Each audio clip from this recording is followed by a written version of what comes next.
Kuno's got this. If there ever was such a thing as an ugly kid, then this is it.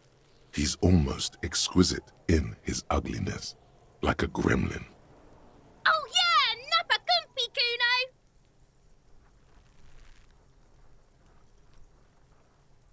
Right in the dick, Kuno! Get him right in the dick!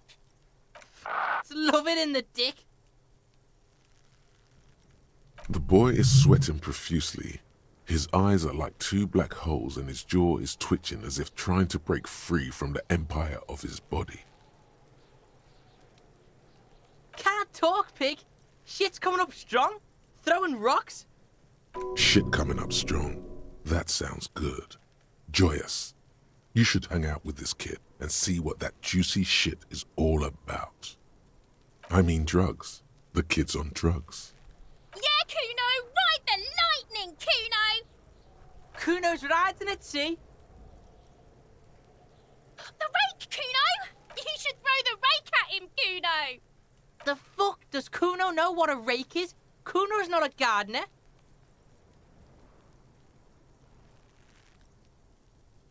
The fuck are you talking about? He's calling us Kuno! He says we're fucking each other! We shouldn't do anything. I don't tempt such forces. You will see. The language these kids are using, pure unfettered id. There will be no reasoning with those creatures. Fuck no! Kuno doesn't buy that shit. Fucking entrapment shit. Fast. This kid has got street smarts. Alright, entertain the Kuno. Show me what you got. What you got there? What you got, huh? The kid moves his hands like a basketball player dribbling fast. Kuno's Kuno, pig? It's always Kuno, never I. Clearly the kid's using the third-person perspective as a shield. Kuno doesn't do that smart shit. Don't throw that book shit at Kuno. Kuno knows you're lying. Trying to get Kuno hooked on the book. Watch out, Kuno! He's trying to fiddle you! He's gonna put his hands on you! Help! Pig's got Kuno! Help! Rape! Help! He's got the Kuno, help! Everyone can hear. You need to get the hell out of here before. Yeah? Get out of here before the Kuno beats the shit out of you. Yeah, that's right. Drag your fat ass out of here, fat boy, before Kuno fucks you.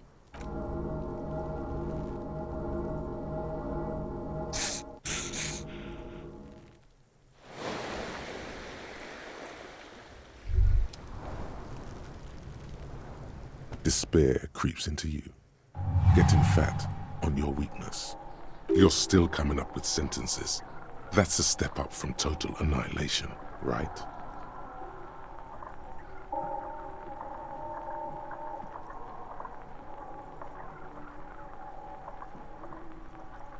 Yes, it can be difficult to be on the receiving end of so much distrust and outright hatred. Nothing you can say would make you feel. Cop gives up the detective genre for social realism. Another police officer resigned from the RCM following a nervous breakdown.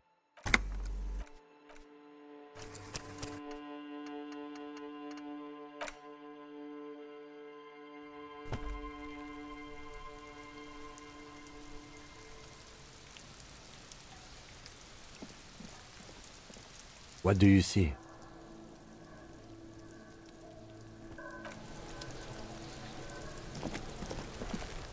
There he still is, looking.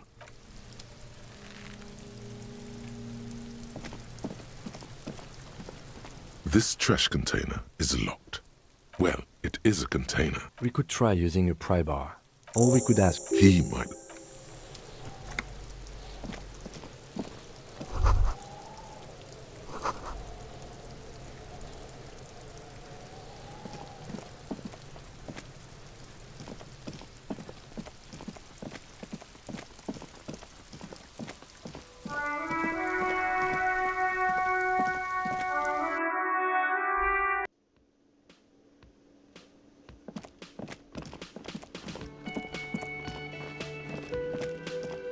real mature man.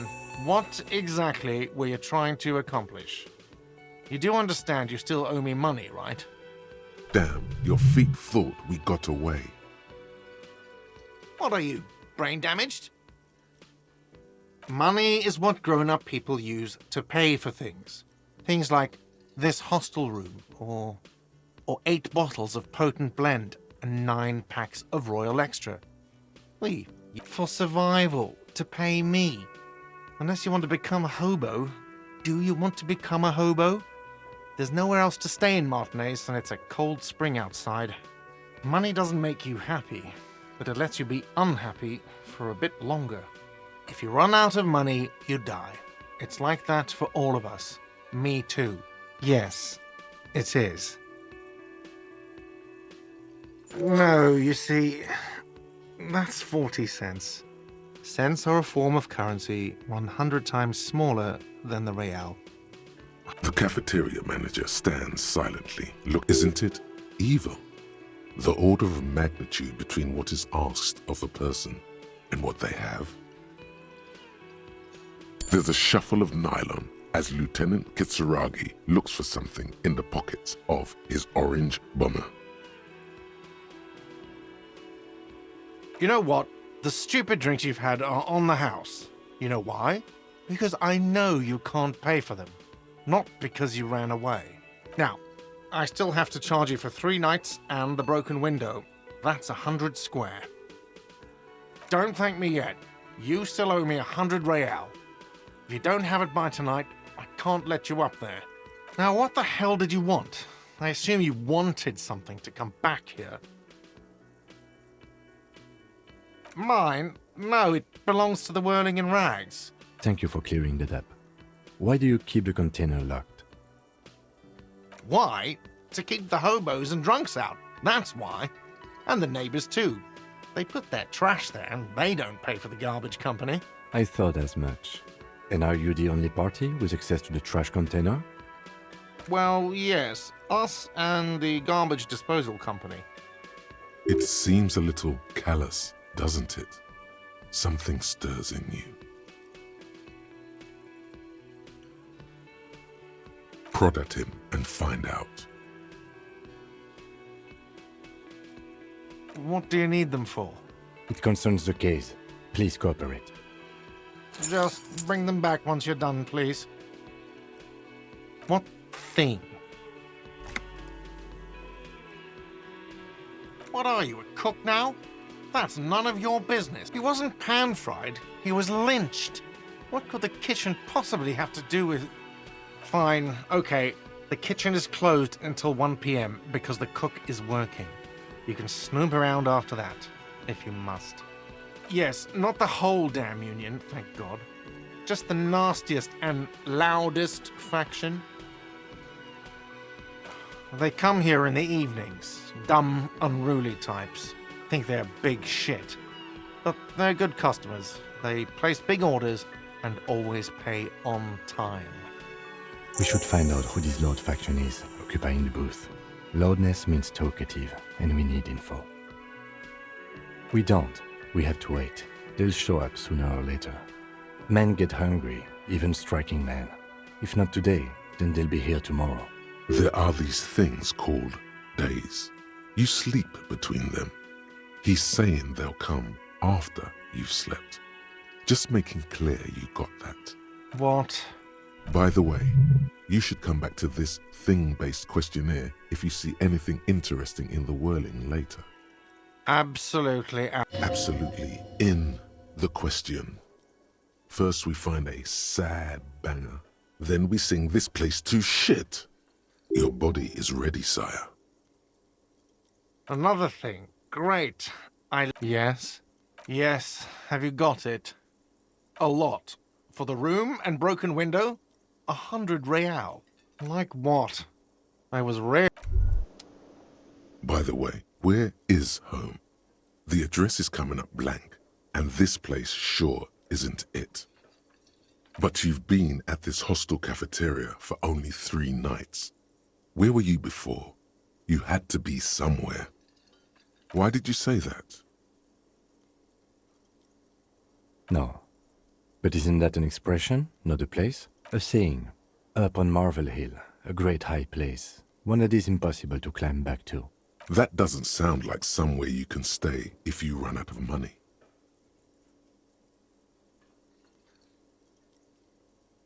You can try. Run some addresses in your head when you get the time.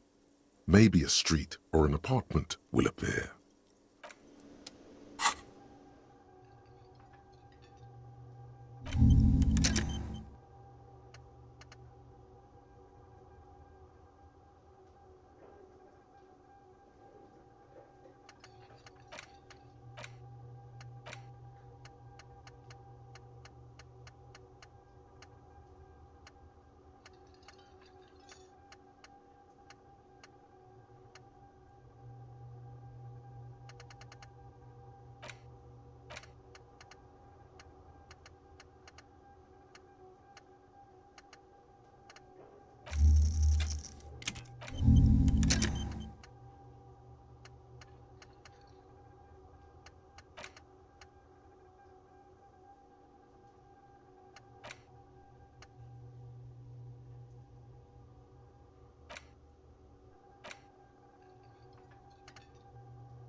This trash container is with a well-oiled crack. The lock pops open. Don't. Maybe you shouldn't. The smell of rotten food rises to greet you. You see soggy cartons, dirty rags, and organic waste. We're just in time. This hasn't been emptied for over a week. You see milk, an egg rest with one broken egg in it, some pasta wrapper. Picking up the soggy packages somehow feels familiar. You've done this before. The movements are recorded in your elbows, the methodology in your fingers.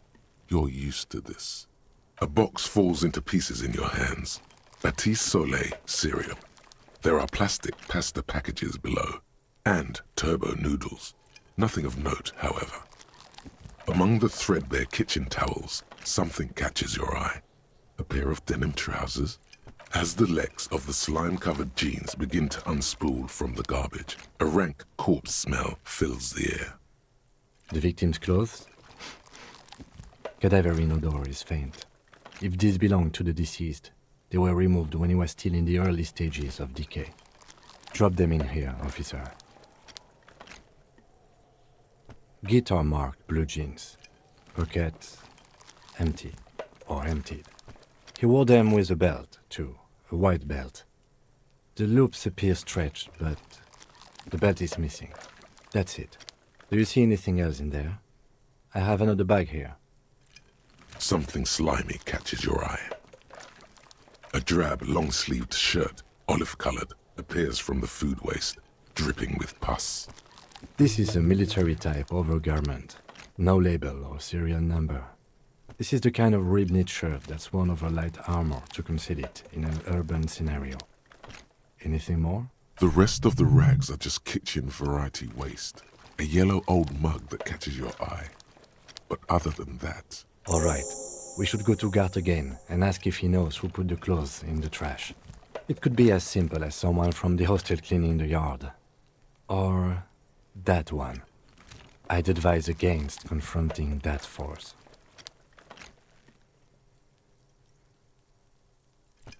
Not really.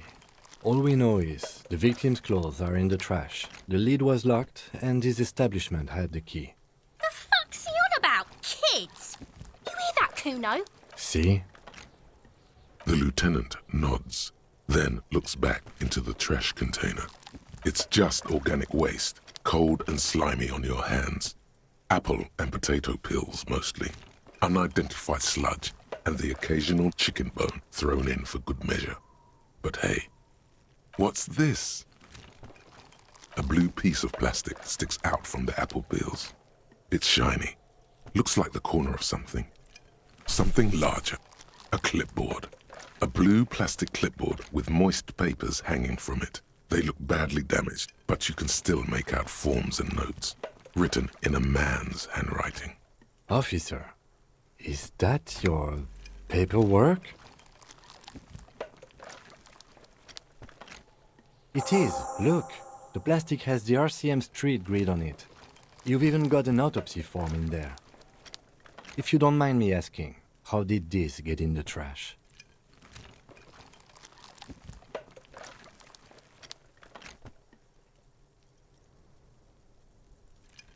Boring.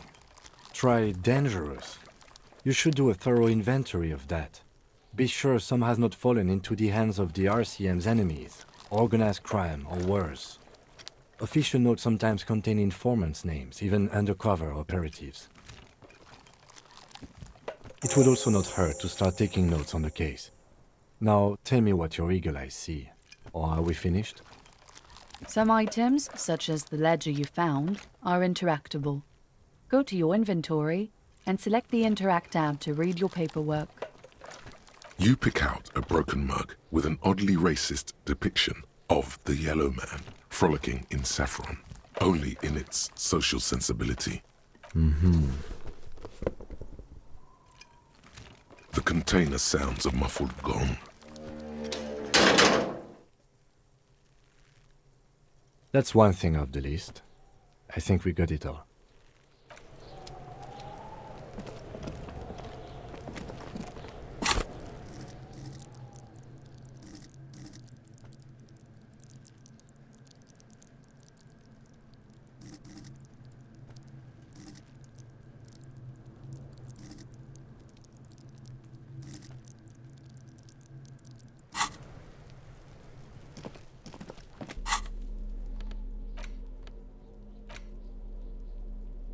It's just a racist mug.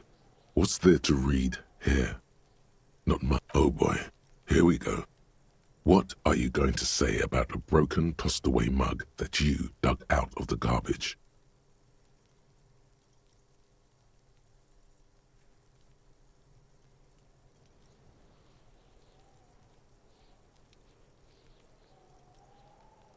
But it was in the trash.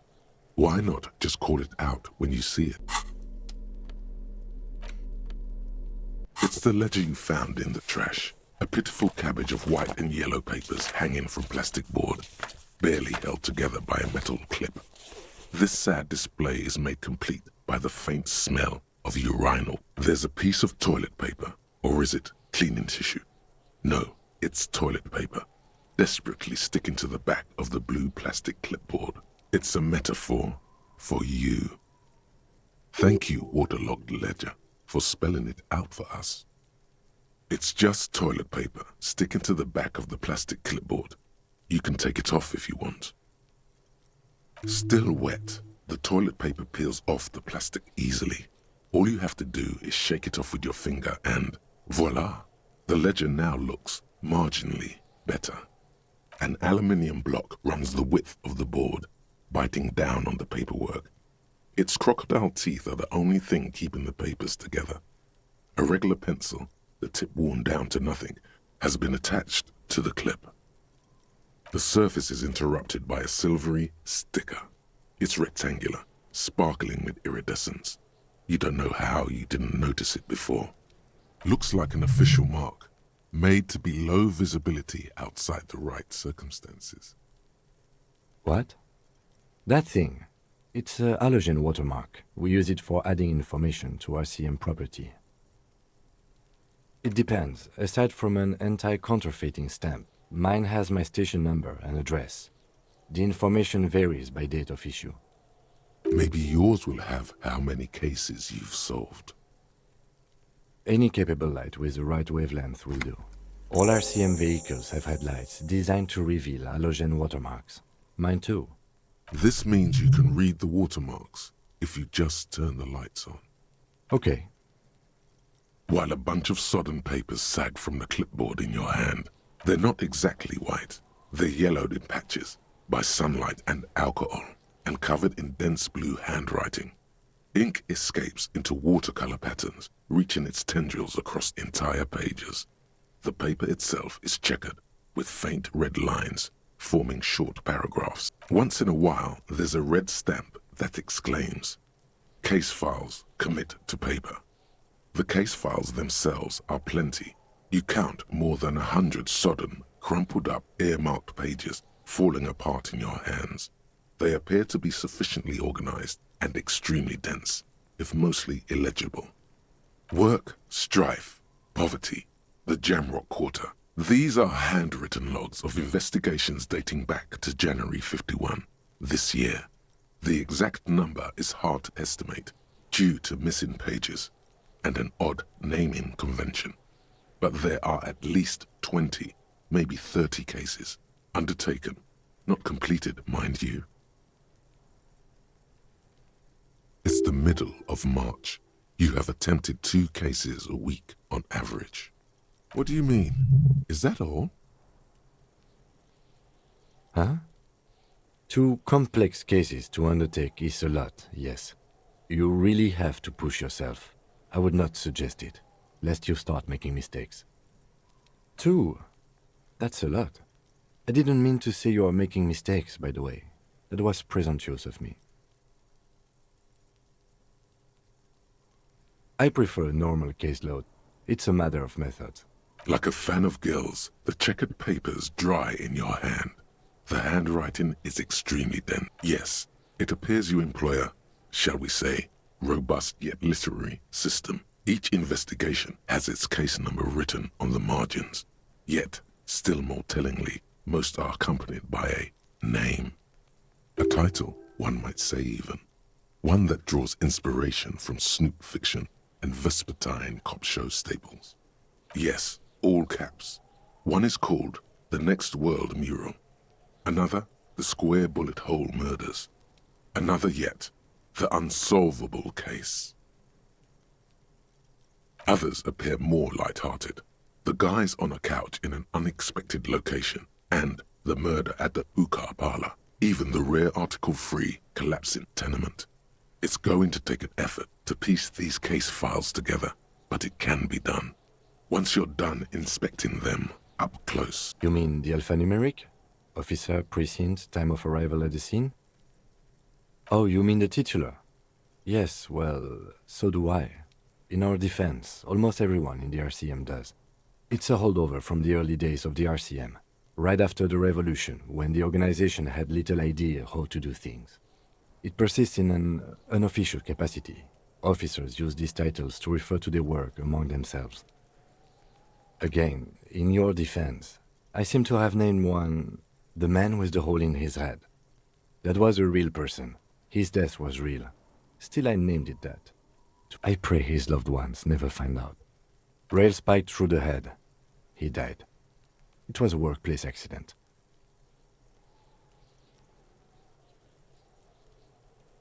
There is, for precisely one more. 15 pages near the end remain untouched by the damage. The checkered grid forms a structure of passages, breaking the case into subtasks to accomplish.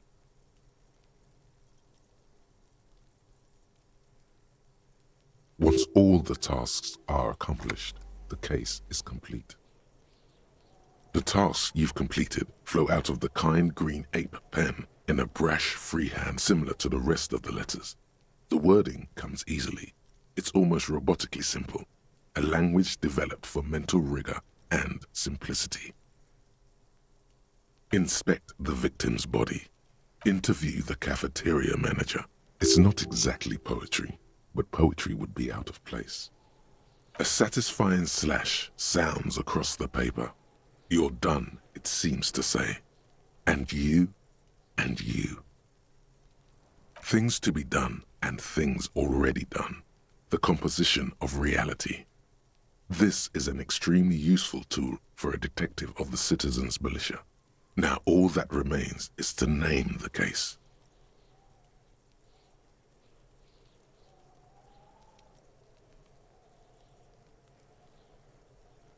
No, actually. Any ideas? Great. That's great. That's actually what I was thinking too. The Hanged Man. Good, strong name. We have a very good name for the case now.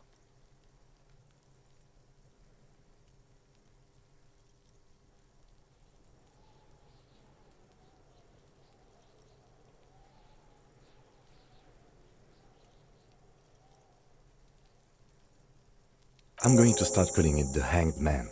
It's good we sorted this out. The notebook is annual. It says 51 on what remains of its cover. A molten strap of cardboard. Everything prior to this must have belonged to a previous volume. In short, there was more. You don't exactly close them, so much as distance yourself from the smelly papers. They're a little further from your nose now. Arson, petty theft, you don't exactly close them. Yes, you can piece them together using the alphanumeric code on the margin. It always begins with HDB 41, then date of initialization and time of arrival on the scene, followed by the title. For example, HDB 41120111700, the Next World Mural. Why yes, your precinct number is 41. Every last alphanumeric in the files begins with it. And these are your case files. It's safe to say HDB are your initials. That is improbable. It takes about half an hour to piece one together using the system you've devised. Where do you want to start? This one is relatively easy to reconstruct. Overnight on 1202, a graffito, nay, a mural, appears on an 8-story tenement overlooking central Jamrock. The building is a sparsely inhabited ghost tower, part of a failed real estate development called Grand Couronne. Cause of failure, rent too high. The mural is enormous. 2 silhouettes, a man and a woman, are kissing. The text cut into their form reads, "True love is possible, only in the next world. For new people, it is too late for us. Wreak havoc on the middle class." People call it that thing and that fucking thing. It's visible for miles. In 2 days, the station's complaints desk gets clogged with requests to remove the bummer. You and your partner are assigned to the case. The graffito crew is easy to track down. Only the belles-lettres have the literage of industrial paint to cover the surface. One of the graffito artists is rumored to be rich. They take responsibility for the execution, but not the design. The ideologue of the Next World Mural, as the crew calls it, remains an unknown. The case files do not show you finding the author of the design. The crew agrees to clean up after themselves. However, your partner, JV, is against the removal, citing public support for conservation. This leads to a debate in Precinct 41, which then spreads to the streets of Jamrock, ending in a rare plebiscite organized by you and the rest of Row 3.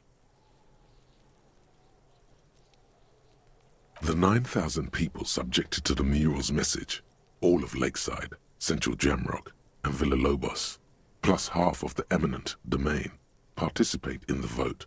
Although the case begins with what appears to be a lot of rambling on the streets as to how juvenile and stupid the mural is, given a choice between 2 options.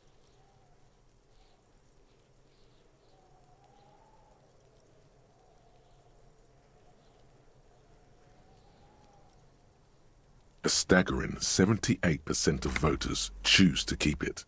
Turns out the opposition were a loud minority. And that love truly is possible in the next world for new people. And it is too late for us.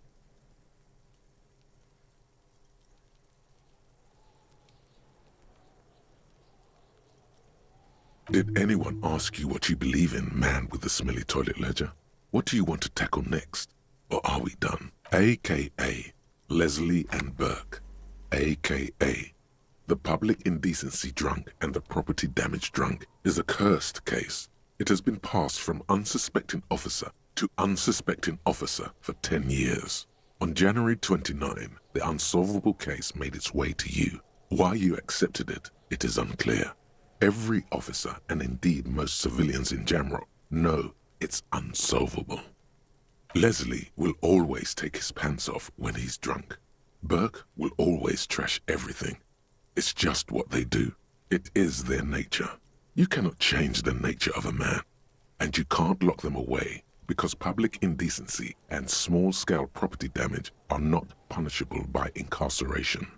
The only way for Leslie to stop flashing his genitals to bypassers and for Burke to stop dismantling signage and rear-view mirrors would be for them to stop drinking alcohol, which, in their 40s or 50s, it's hard to tell because of their distorted features, is a medical improbability on par with you ceasing to produce the expression. You would think that, but you're wrong. Where's the fun in exposing your genitals or breaking stuff in your own home? No, Leslie and Burke are on the corner of Main Street and Perdition because that's where the action is. Can you keep yourself off the streets? Threatening fines, dragging them to the station, locking them up in the hellholes they live in, locking them up in the station, hypnotherapy, even trying to get the local gang of Zemyaki to take them out. The Zemyaki gave them ethanol, so Burke and Leslie would expose and rampage even harder. You tried it all, and still the complaints wouldn't stop, as they hadn't stopped for 10 years. It's plain to see from the files that you, Satellite Officer JV, and Special Consultant TH had more important cases to attend to. You uncover cross-reference to several ongoing investigations, each brought to a standstill every time you drive down Main Street. Because there they are, on the corner of Perdition. And what is Leslie doing? Good, you're learning. If the files are to be trusted, that's all there is to it. That and Burke breaking things, and the fact that they're both drunk. But then again, so are you. The case becomes considerably less comic one day when Burke takes a swing at your ledger. He must have it confused with the property he likes to damage. But the joke's on him. You're drunk out of your mind on potent Pilsner. You slam the hardened plastic board in his face. Then you proceed to beat him unconscious with it. In the process, the ledger sustains damage. The compartment within, reserved for permeable documents, is jammed shut. You stop your assault on the now unconscious Burke to open it, but are unable to do so. The officer began to cry, reports Leslie, who, at this point, is tending to Burke. He came at us, and at us. I think he was trying to kill Burko. While trying to kill Burko, you slowly come around. The permeables compartment is open. You've smashed it open on poor Burko's kneecaps. The good news is, Burke can't walk anymore. Can't get out of his apartment, an invalid. With Burke to tend to, Leslie cuts back on the indecent exposure. Maybe he flashes his genitals to Burke. Who knows? But both drunks are off the street. The complaints stop. The unsolvable case is solved. Which is also why the officer responsible narrowly escapes a disciplinary hearing. The end. Do you want to read another one?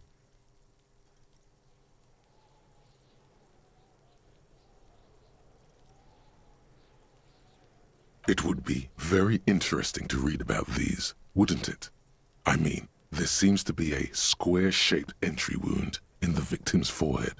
She's been sitting there for weeks, on her rocking chair, with a square hole in her skull, staring at the wall, her mouth agape. That's all you got. From the half hour you spent piecing it together, all you know is the entry wound was square-shaped. You never found the bullet. And then another body showed up, also with a square hole in his forehead. Who knows? Those pages are missing. What next? One day you may still catch the man with the square gun. Some assholes brought their couch outside and hung out on it. In the middle of the street, on the roof, on the hillside by the motorway. You know, at an unexpected location. They were young, and they thought they looked cool on it.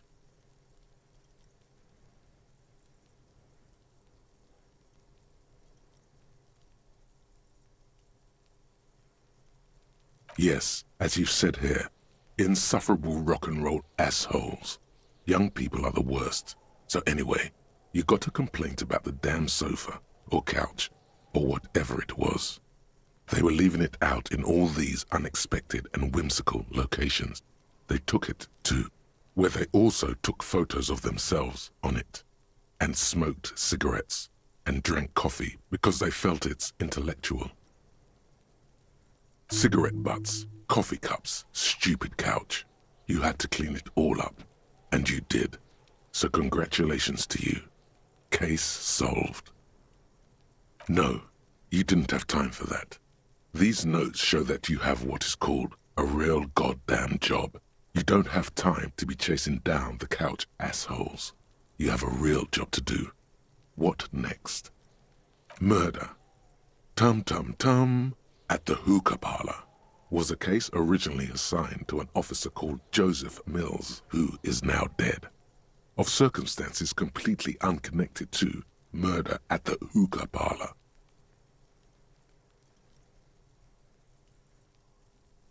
Beaten to death by a throng of Villalobos gang members when him and his partner J.M., only initials mentioned, answered a call one night.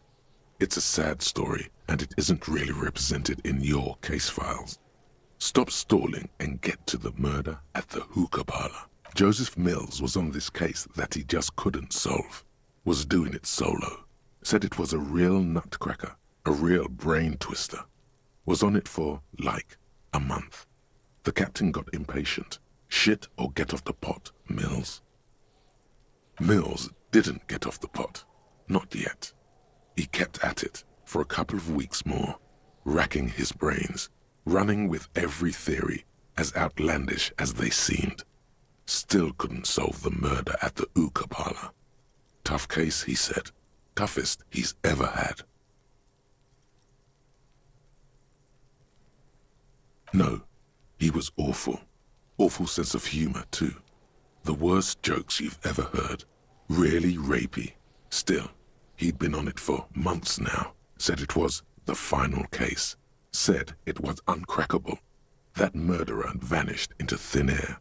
That goddamn hookah parlor was all he talked about. Okay, so the case is handed to you because Mills isn't getting anywhere, and you look into it. Here's the setup. A young man is found dead in a hookah parlor. You know, those places where you go and smoke bubblegum-flavored vapor all day. Yeah, really lame.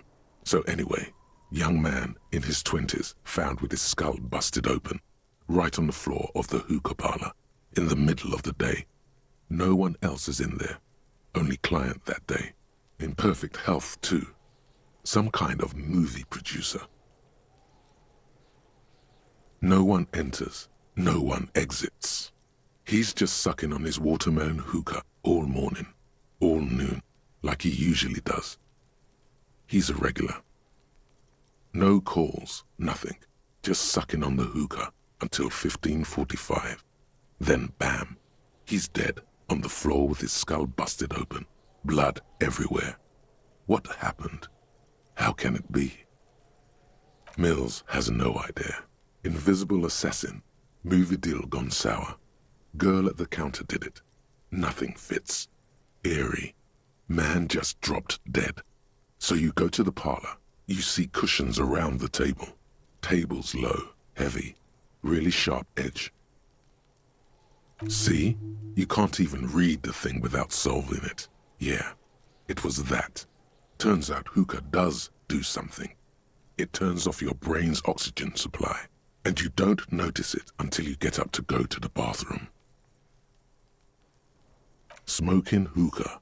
Didn't you hear? I don't know. Trying to come up with a movie script, maybe. Anyway, that was Murder at the Hookah Parlor. Joseph Mills wasn't a good detective, and about 30 minutes has passed piecing it together. Next. Not much has changed in the meanwhile. A bunch of sodden papers still sags from the clipboard. It takes about half an hour. Not much has changed. In the back, you see thin, translucent copier paper. Some neon yellow, some bright red, all covered in boxes, like marching armies. These look like official forms, waiting to be filled out. Then rip them from the binder and hand them out, according to type of form. 3. The topmost are misconduct fines, the middle ones are station calls, and the bottommost are field autopsy forms. Each is easy enough to make sense of. You don't have to be an intellectual giant to do police work. A monetary penalization ranging from 20 to 250 real. Severe cases allow for 1,000 real, but that requires special paperwork. The details of issuing these fines are spread out over the rest of the fields.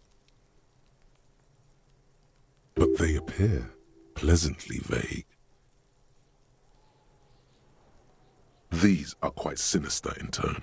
They give a date and time for the person to appear at the specified precinct police station. Below the call are the criminal charges you risk by not appearing.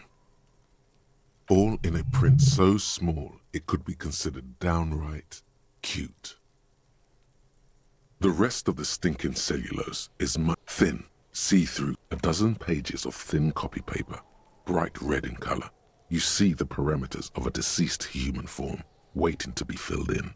Age, sex, condition of internal organs.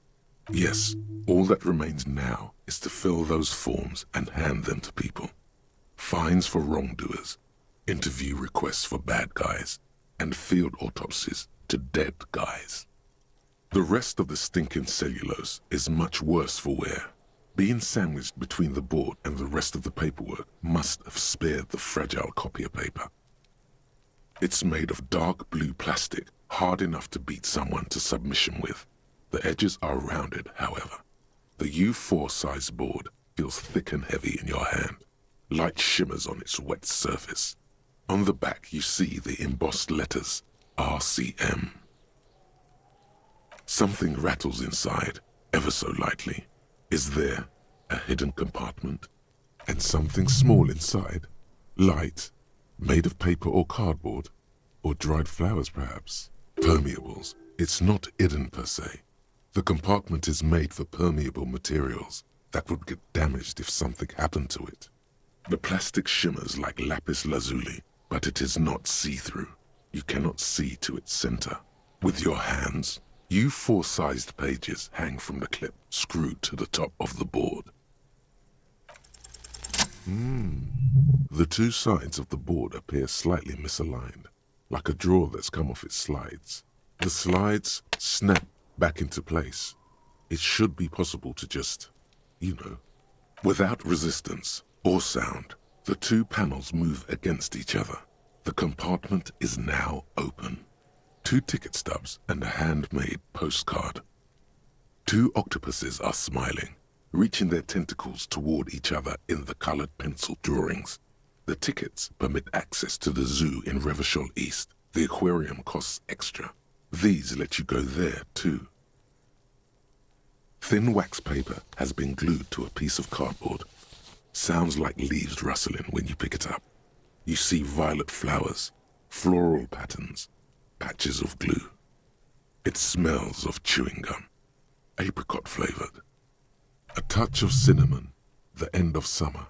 You think the label says tutti frutti. Familiar handwriting lines the inside of the card, looped round letters, in a woman's hand. A young woman in her 20s.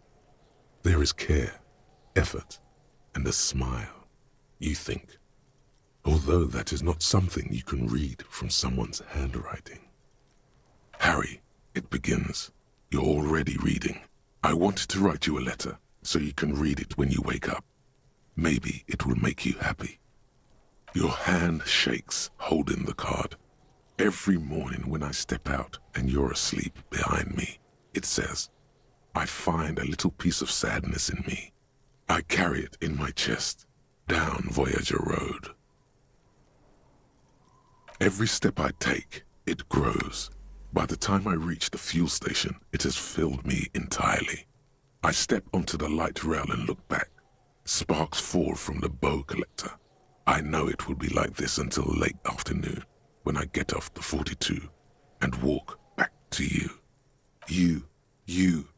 Every step I take will get lighter. It almost makes me run. Sometimes I do. I can't believe I met you. I can't believe the happiness I feel with you. You have a vast, vast soul, and I will always, always, always come back to it. Kisses, kisses, kisses. You feel the air sucked out of your lungs and the blood sucked out of your head. Everything around you gets dark. Small white dots appear. Sparks fall like snow from the bow collector. A streetcar distancing. You feel the ledger slip from your hand.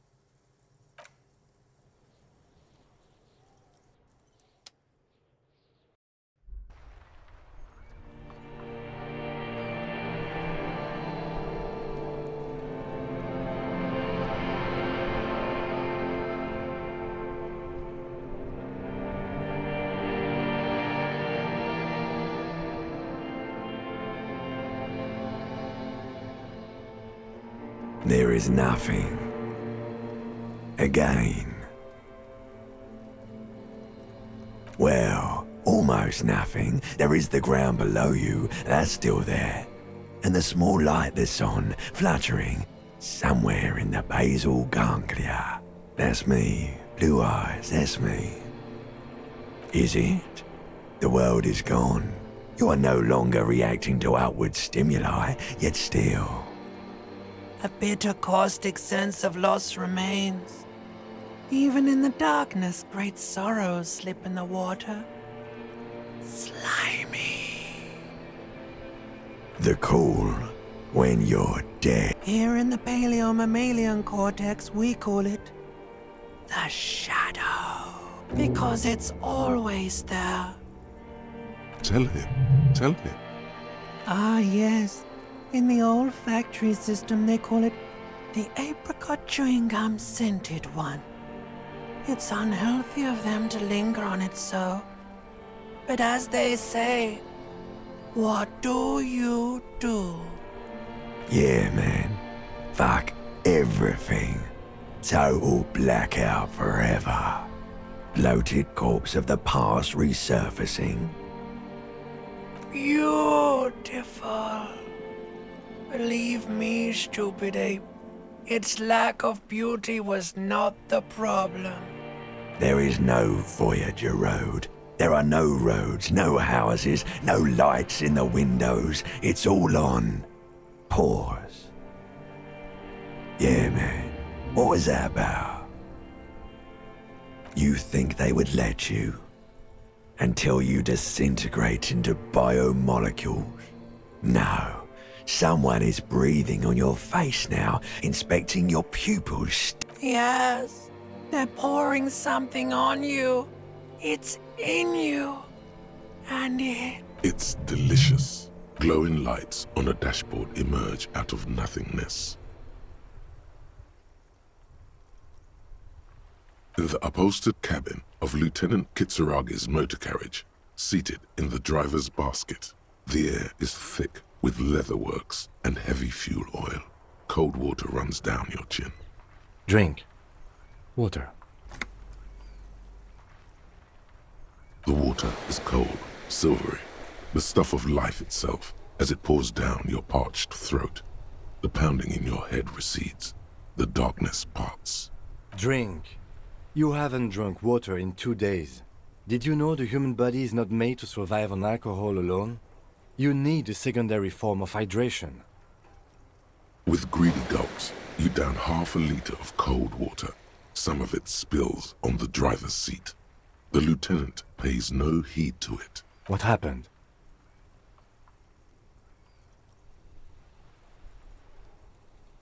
You were reading your paperwork. Then you passed out. I carried you to my kinema to take you to a hospital. Then you came to. 10 minutes, maybe. That does sometimes happen. He replies with such understanding, it's as if the burnt-out ruins of the past were an occupational hazard. Athlete's foot for cops. You dropped these. Are you okay to proceed? Good. The Ledger of Failure and Hatred is a special item that can be used both as an interactable and a tool equipped in your held slot for skill bonuses. Find it under the Tools tab in your inventory.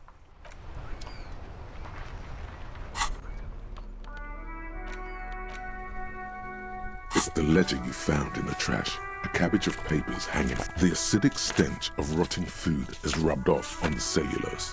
It now forms the base of the experience.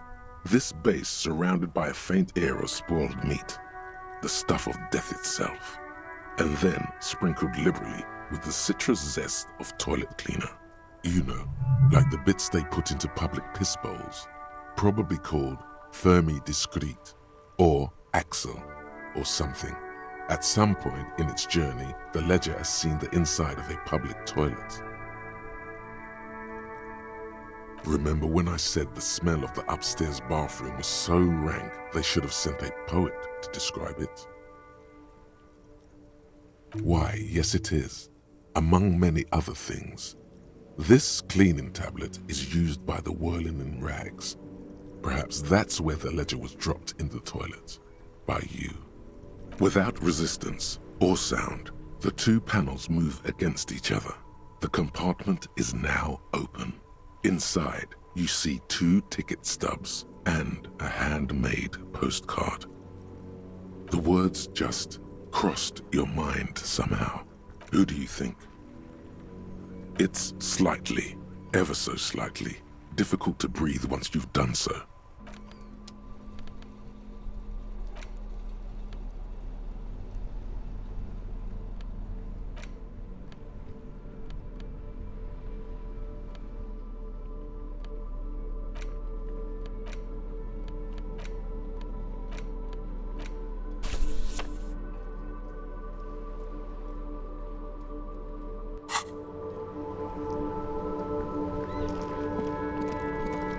Before you stands a motor carriage. The bodywork is covered in blue and white livery, bearing the number 57. This must be the infernal machine that tore you from oblivion. The Caprice Kinema motor carriage.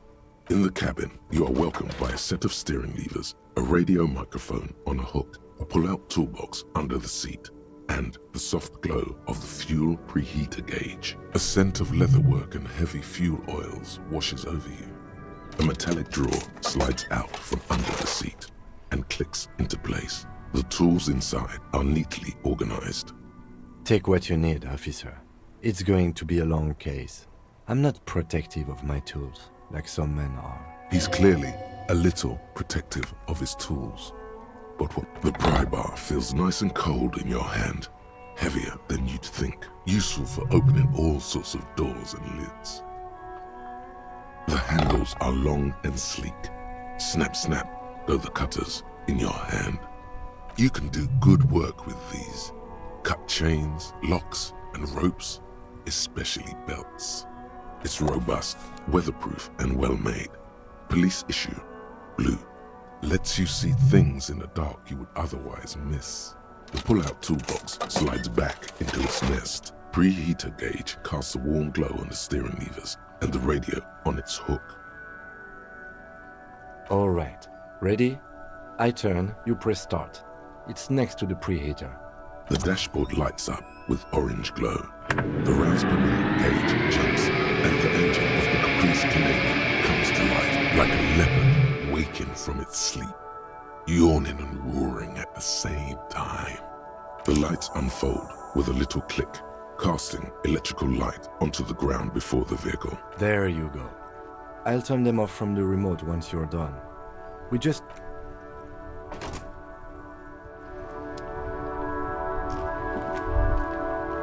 As you hold your ledger's clip under the headlamp, an iridescent hologram appears. A street grid and the veins of a great river. A familiar sensation washes over you. There she is. Revachol West. Around the borders of the watermark are dozens, no, hundreds of micro-perforations. The rectangular watermark is overlaid with the logo of the RCM, and yet the major arteries of Revachol are all recognizable. They shimmer in the Kanema's headlights. A rat brazenly darts past you and disappears amongst the stopped lorries. In the distance, a child somewhere shrieks. A woman reprimands her in a voice no quieter than the child's cry. Ah, Martinez. Let me see. Right here. No, it does not. There are many of them, and they are divided into 3 separate rows. The first row has 18 dots. The next is the longest. It runs all the way around the border, and then some. You count 216 perforations. Considering that nice, large number, a wave of pride washes over you. Though you can't say why, the last row has 3 perforations. That's it. Those are perforations. They represent your record as an officer of the RCM. They are your statistics, as it were. I should have guessed you'd keep a record. Officers often do. Let's take a look.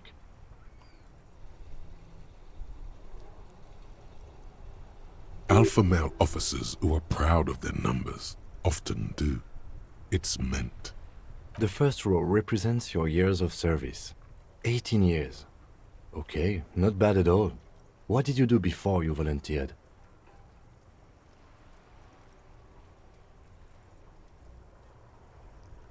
That's what it says. I might have guessed even longer based on your age. What did you do all those blissful years of your youth?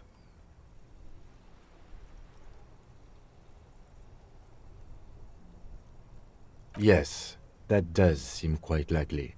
Your youth coincided with some heady days for Revachol. But let's move on, shall we? This next row, the one that wraps all the way around, is your number of closed cases. Closed is good. It means finished. You've got, let's see... Wow, more than 200. It's quite a lot, even for someone who's been on the force for nearly 2 decades. Usually, clearing more than 10 cases a year puts you in the 90th percentile of all RCM officers.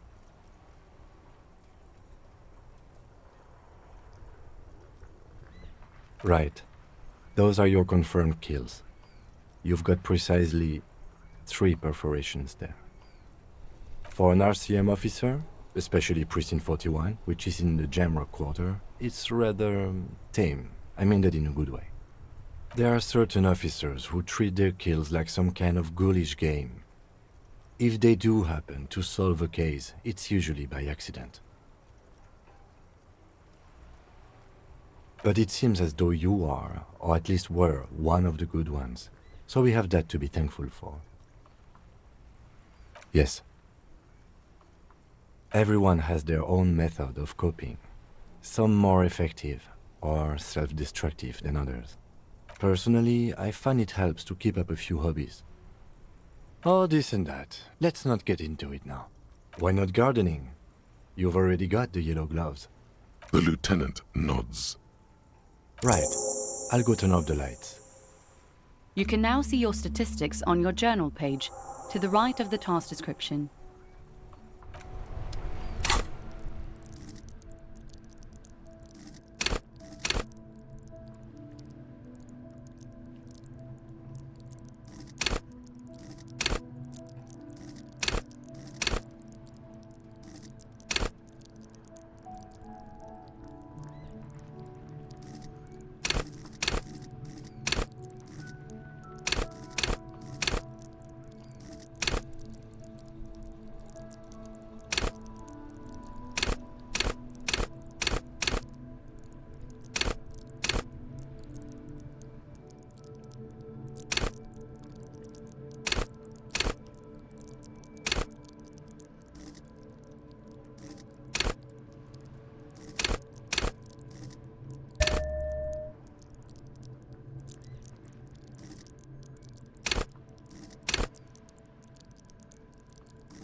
Inside, you see a set of steering levers, a radio microphone, a frequency tableau lights up, and a green button labeled Prime Line.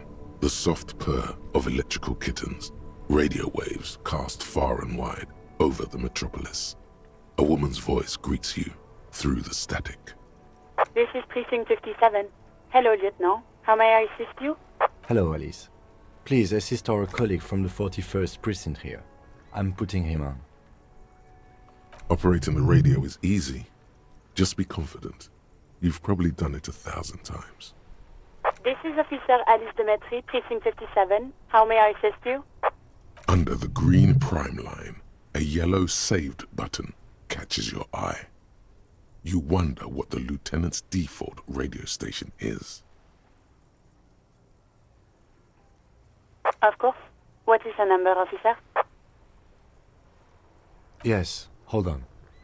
Her number is 005 1944 298. Received. Hold on, officer.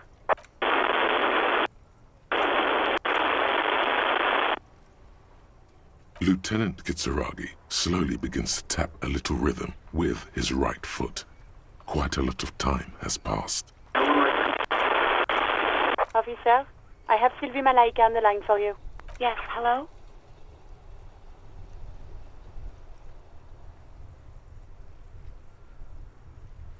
Oh, right. Hello, officer. What can I do for you?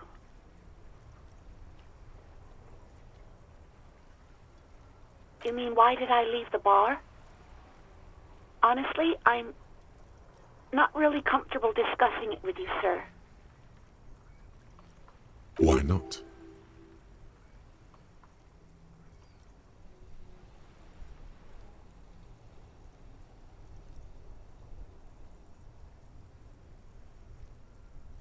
Maybe, I don't know. I just know I have to take some time off right now.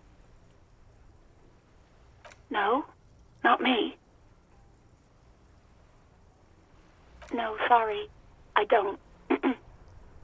Not a lot of people have phones around here. Copper thieves take the wires.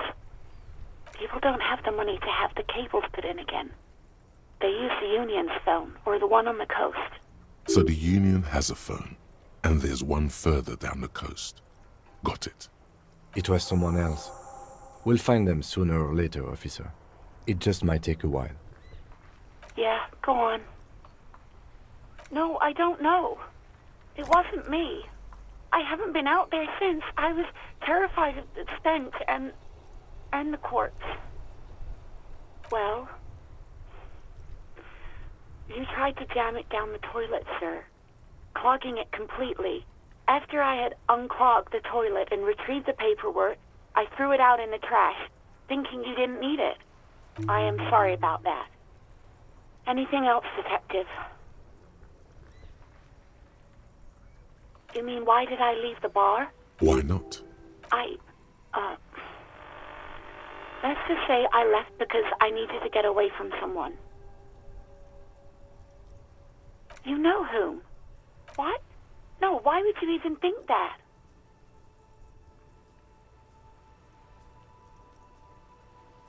Please, don't bring Gart into this. It's none of your business. God, why can't you just mind your own business? She mutters. I already said I don't want to talk about this.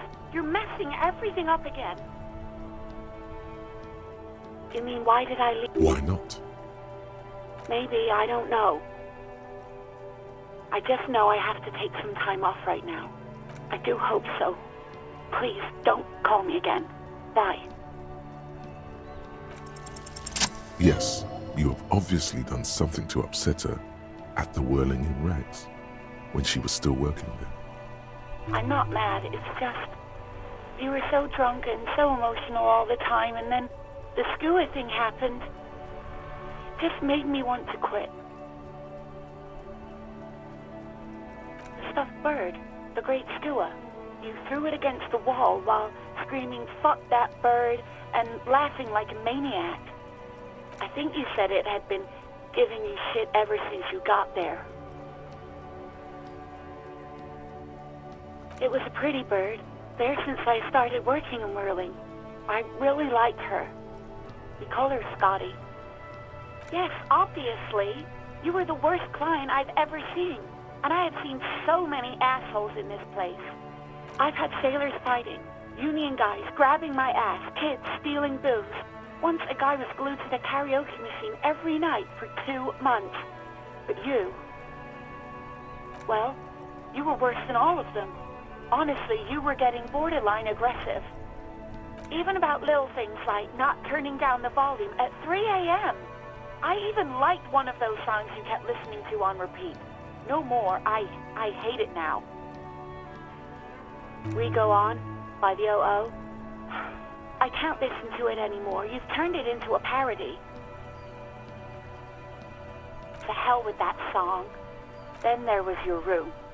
Your project. An experiment to see how bad it can get in there.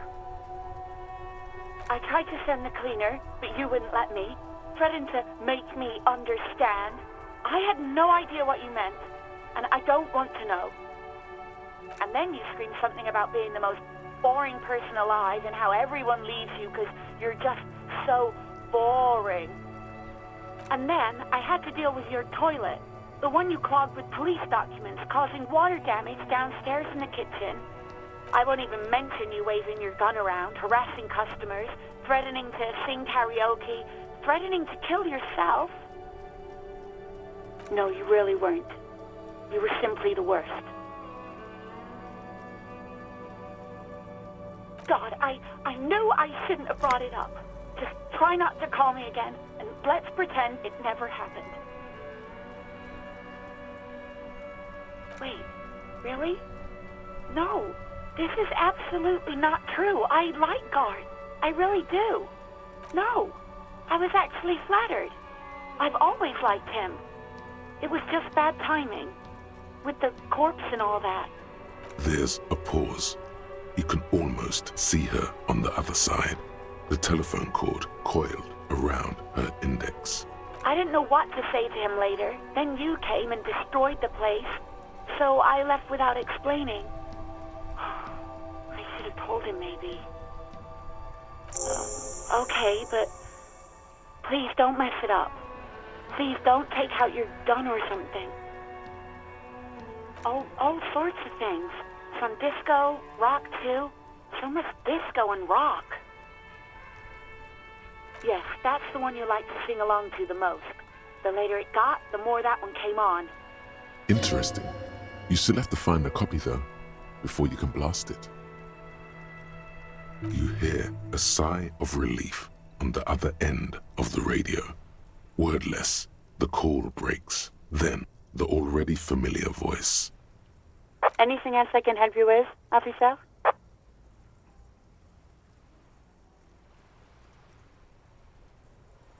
Just a second, officer.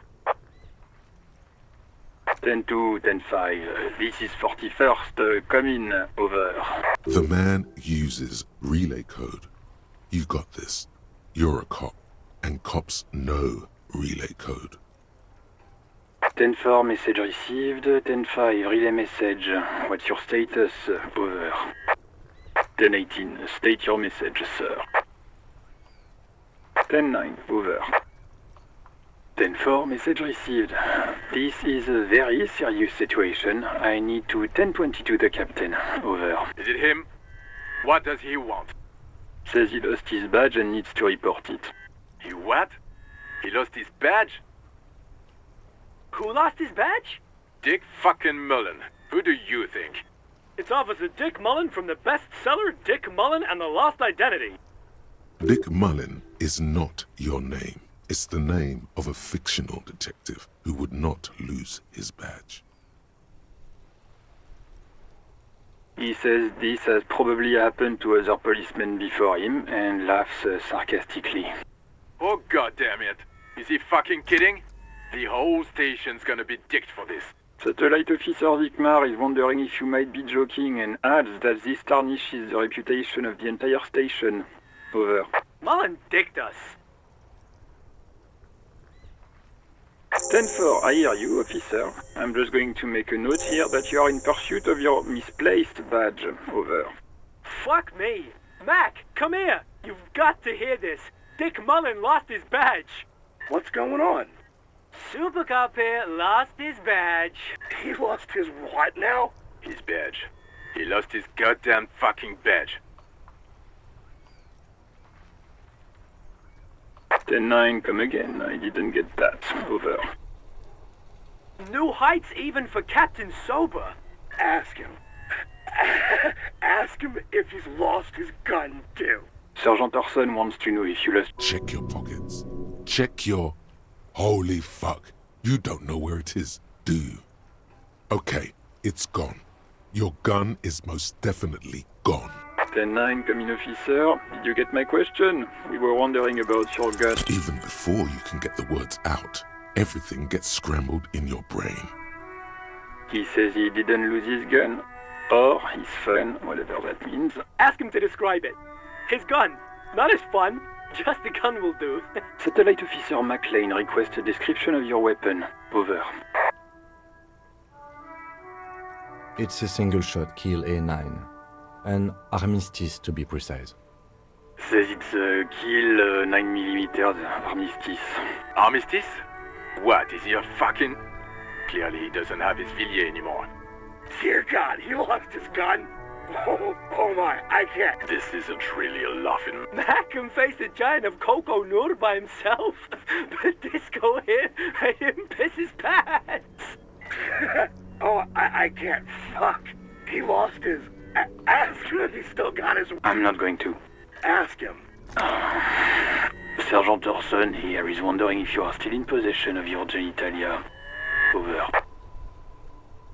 He acknowledges your joke and asks you to lay off. Lay off? Lay off? Tell him we'll lay off. Satellite Officer 10-4, affirmative. Officer is in pursuit. Oh God, Officer, do you need further assistance? Over. 10-4, I hear you. I don't have the authority to grant your request, but... What does he want now? He's asking for money. Is he fucking kidding? I don't think he is. Don't give that asshole anything. He's just gonna drink it all. Right. That's a negative on the additional funds, sir. Over.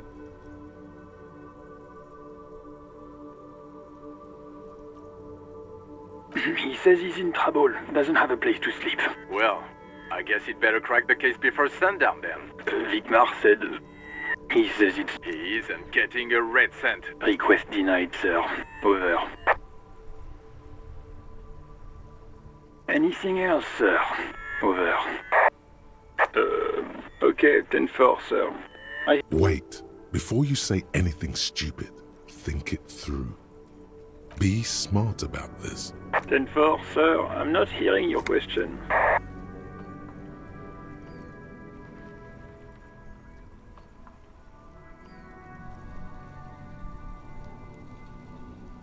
What? What is it? He wants to verify... But of course, it says Dick Mullen, High General of the Revenue... Tell him to stop wasting time. What do you need, sir? Over. That's a negative, sir. I got 10-12. Visitors present here. Over. 10-9, repeat message. I didn't get that, sir. Over. What? What is it? He seems intoxicated and keeps asking me to call him by his name. Mullen's drunk and emotionally aggressive. Wrap it up. Don't indulge in his drunken antics. 10... excuse me, sir? No, sir, I haven't. You're not really keen on mentioning your home life, so I've always assumed things weren't that good on that front. Over. 10-4. Does he actually want something, or is he hell-bent on disrupting our work? He asked if he ever told me about his days before joining the RCN. For God's sake, cut this shit out! Tell him to stop wasting time and be a goddamn policeman for a change. Sir, Satellite Officer Vicmar says... So, was there anything else? Understood, sir. Roger that. 10-10. Over and out. The white suede feels luxurious under the touch, and the metal clutch handle so very familiar in your palm. As you tap on the gauge, the indicator pin jerks as if startled. It's in the large orange sector. indicating the engine is warm. Next to the gauge is a red switch labeled heat. No, that's enough fun with the foldable headlights. I know they are mesmerizing. They are also fragile. This is Precinct 57. How may I assist you? As always, it's DJ Mesh and Felicio, and you're listening to Street Freaks FM, bringing you the hottest, the nastiest, the most vulgar. A flock of seagulls takes off nearby, startled by the roaring radio. Right away, the lieutenant reaches into the cabin and turns off the radio. He's not looking at you as he says, Someone must have been messing with the radio, or maybe picked up a random frequency. You wanted a prime line, right? Oh, is that what it was called? Go for it. Turn the radio back on while it's still on the Speed Freaks FM. Nothing to get into, really. But sure, let's focus on the important things. This is Precinct 57. 57's... In the cabin, you see a set of steering levers, a radio,